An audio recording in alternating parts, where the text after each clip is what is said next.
Assalomu alaykum. Mening Tomarqam loyihasining 2-mavsumiga start beryapmiz. Bu mavsumimiz avvalgisidan ko'ra qiziqarliroq va manfaatliroq bo'ladi. Sizning kaftdagina tomorqangizdan katta daromad olish sirlarini o'rgatamiz. Demak, boy bo'lishni istasangiz, mening Tomarqam loyihasining 2-mavsumini kuzatib boring. Bizning ilk lokatsiyamiz esa Toshkent viloyati.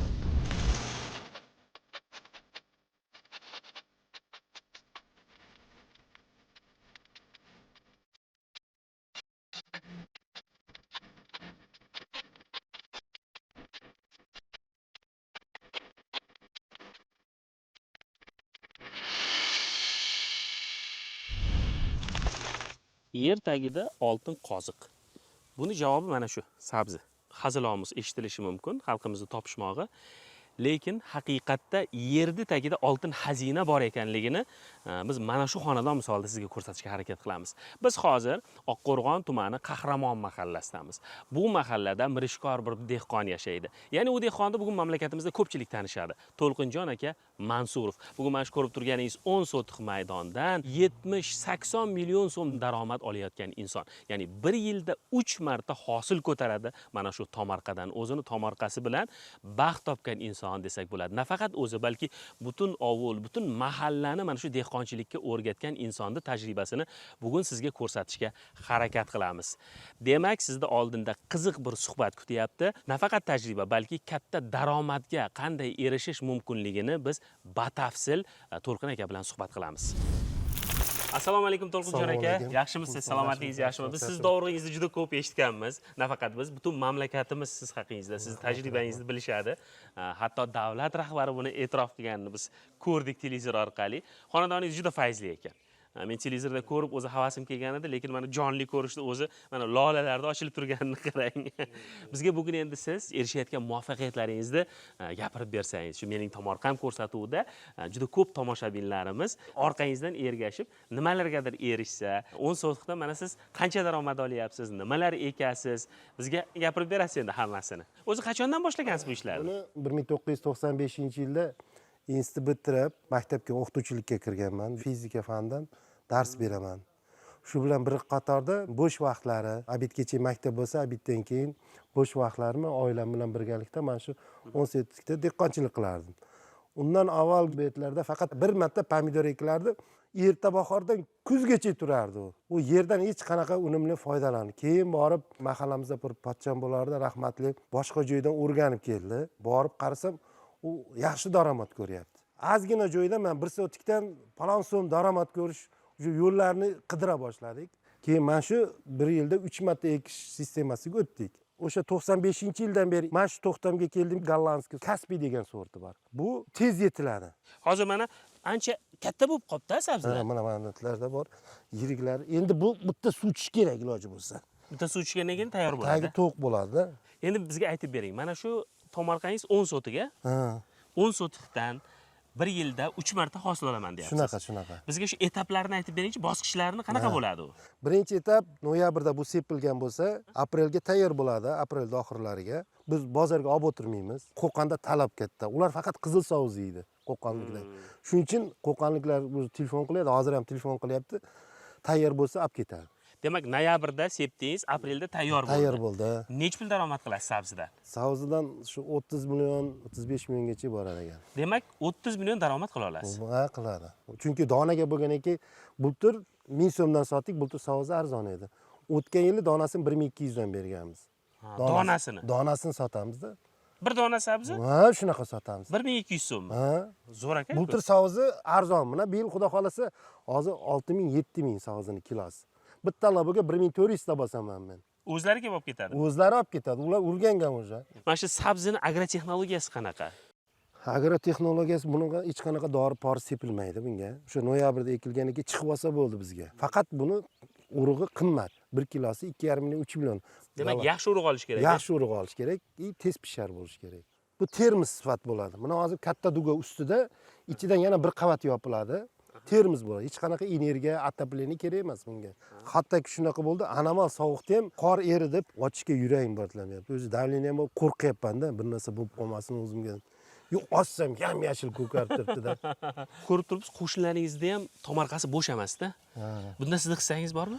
Yo, buni aytyapman, bu qo'shnilar men ekkandan keyin bular ham qiziqib qoldi-da. 26 million kontrakt to'lardi. U 26 million og'irlik qiladi.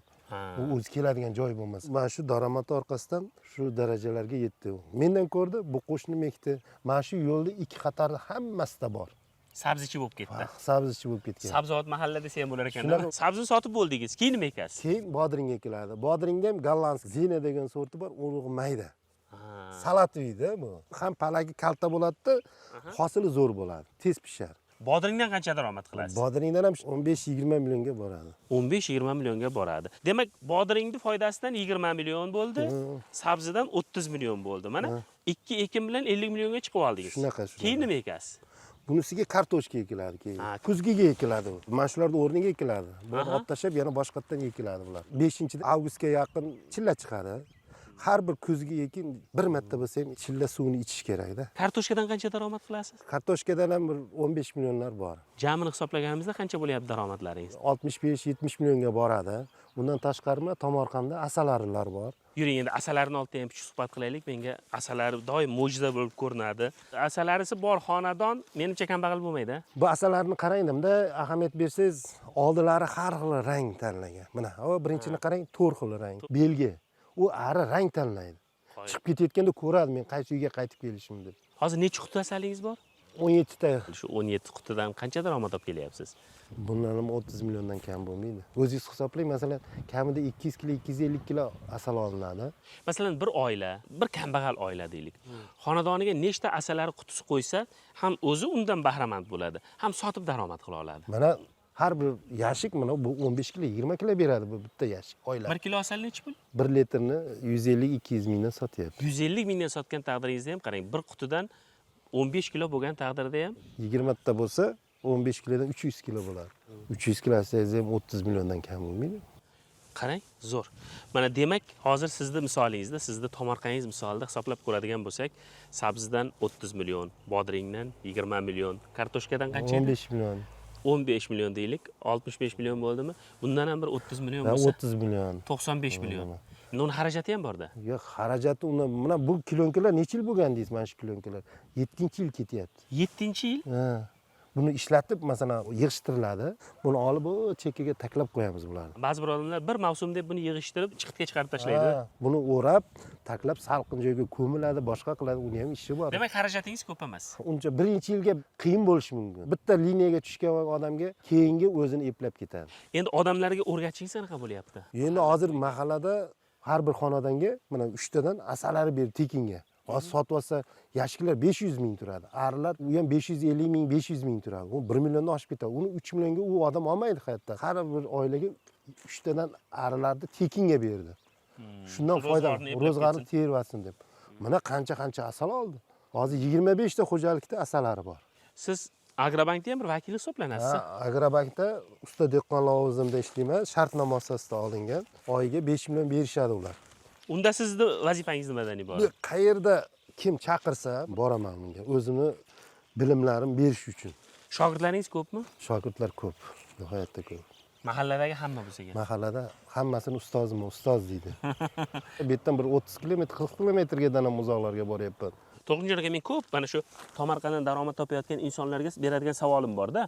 Mana shu 10 sotix tomorqa bilan ro'zg'orni tebratsa bo'ladimi? Nega bo'lmaydi?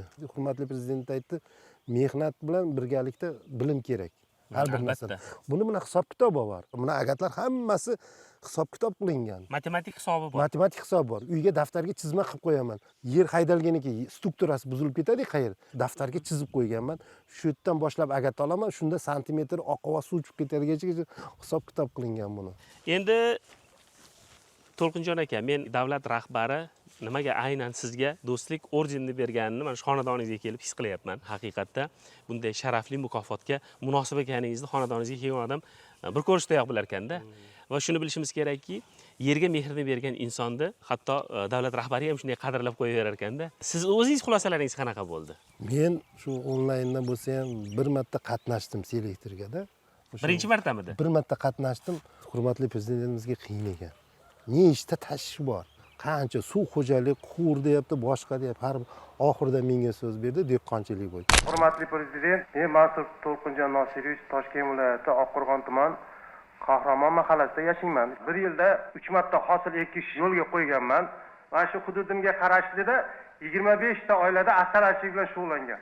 Men ularga shu 25 ta xonadonga asalarichi bo'yicha yordam berib kelyapman. 80 ta xo'jalikda savzi bilan shug'ullanadigan insonlar bor. Hammasiga yordam berib, o'rgatib kelyapman. Dehqonchilikda 130 million daromad bilan. Daromadingiz ha? Ha, daromadim. Lekin buni tagida mehnat, to'g'rimi? Ha, yo'q, albatta uni orqasida mehnat bor. Men qoyil qoldim, mana shunday sadoqatli tomorqachilar borligidan To'lqin Mansurovga bugun farmonim bilan qo'l qo'yib, do'stlik ordeni beraman.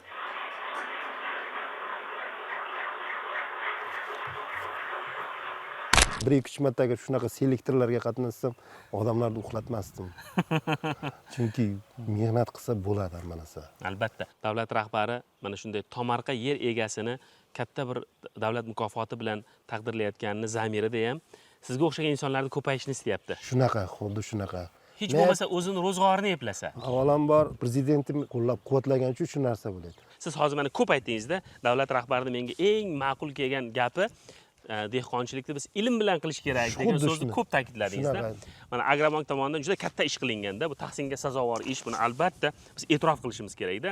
Ya'ni bank mana shunday qo'llanmalar yaratyapti. Katta bir fermerlar maktabi degan maktab tashkil qilgan. Masalan, sizda ham xabaringiz bor, yoshlarimiz unda o'qishyapti va o'zini hayotini mana shu dehqonchilik orqali o'nglayapti, daromadli bo'lyapti. Mana qarang, to'plamdi. Mana 40 ga yaqin kitoblar to'plami bor bu yerda.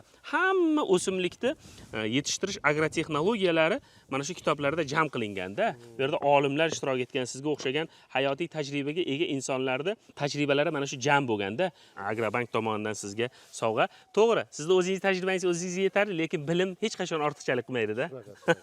Tabriklaymiz sizni mana shu to'plam bilan. Mendan ham kuchli dehqonlar bor, men tan olaman.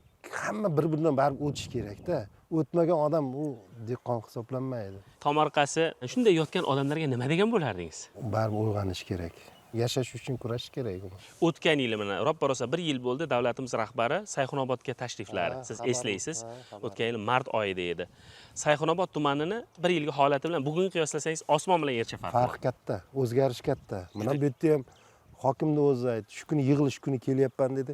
Ko'chaga 2 ta ayol chiqibdi-da. To'lqin akani uyda hamma narsa o'syapti, boshqa qo'lim kalta. Haydatib bersa ekardim To'lqin akaga o'xshab deb hokimning oldiga chiqibdi. Hokim yerlarni haydatib, agat oldirib berib, men borib hayron qoldim. Bir kunda o'zida. Bugun bejizga sizni masalan har bir ekayotgan ekiningizdan olayotgan daromadingizni biz raqamlarda ko'rsatishga harakat qilmadik. Sababi odamlarni mana shunda uyg'otish. Mana shu yerni tagida katta xazina bor ekanligini ularga uqtirish edi. Shunaqa, xuddi shunday. Men shu ishni qilaveraman. Menga hech kim aytish shart emas, qil deb. Odamlar tomiga qulupni ekayotganini ko'rdimda, yer to'lasida ko'kat yetishtirayotganlarni ko'rdimda.